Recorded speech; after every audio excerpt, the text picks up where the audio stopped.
એક હતું સરોવર। એ સરોવરના કિનારે એક પક્ષી રહે। એ પક્ષીને 2 ડોક, 2 મોં અને 2 ચાંચ, પણ પેટ એક જ હતું। એક દિવસ આ વિચિત્ર દેખાવવાળું પણ સુંદર પક્ષી સરોવર કાંઠે ફરતું હતું। તેને સરોવરના તરંગો જોવાની ખૂબ જ મજા આવતી હતી। ત્યાં ફરતા ફરતા એને અમૃત જેવું કોઈ ફળ મળ્યું। પક્ષી તો રાજી રાજી થઈ ગયું। એ પક્ષીના પહેલા મુખે આ ફળ ચાખી જોયું અને બોલ્યું, વાહ, કેવું અમૃત જેવું છે આ ફળ। ફળ તો ઘણા બધા ખાધા, પણ આના જેવું તો એકેય નહીં હો।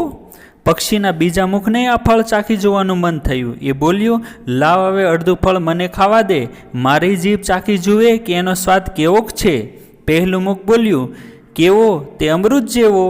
બીજું મુખ કહે, પણ અમૃત મેં ક્યાં કદી ચાખ્યું છે, લાવ હવે આટલું ફળ તો મને ચાખવા દે।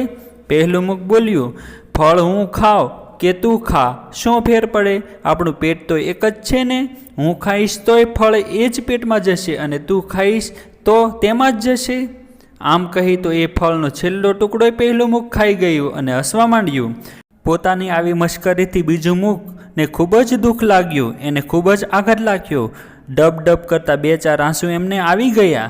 પણ પછી એણે સંકલ્પ કર્યો કે હું આનો બદલો લઈને જ જંપીશ। બીજા મુખને એવું તો ખરાબ લાગી ગયેલું કે એ પહેલા મુખ સામે જોતોય નહીં, બદલો લેવાની તક મળે એની જ રાહ જોતું હતું। એક દિવસ બીજા મુખને બદલો લેવાની તક મળી। એ દિવસે એને વિષફળ મળ્યું। એણે પહેલા મુખને વિષફળ બતાવતા કહ્યું, હવે હું આ વિષફળ ખાઈશ, આપણું પેટ તો એક જ છે ને। પછી તો બીજા મુખે વિષફળ તોડી અને લીધું એની ચાંચમાં। પહેલું મુખ તો ગભરાઈ ગયું। એની આંખો ખુલ્લી જ રહી ગઈ। એ બોલ્યું, ના ના, આ વિષફળ ખાઈશ નહીં, નહીતર આપણે બંને મરી જઈશું, કારણ કે આપણું પેટ તો એક જ છે ને। બીજું મુખ બોલ્યું, તને તો કંઈ નહીં થાય, તે તો અમૃત ફળ ખાધું છે, એટલે તું તો અમર છે।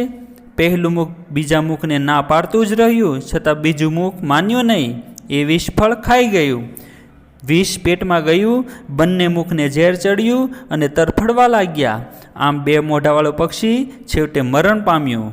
જોયું ને મિત્રો, પહેલા મુખે બીજા મુખને અમૃત ફળ ન આપ્યું, તે તેનું પરિણામ ખૂબ જ ભયંકર ભોગવવું પડ્યું અને બંને મૃત્યુ પામ્યા। આપણે હંમેશા વહેંચીને જ ખાવું જોઈએ।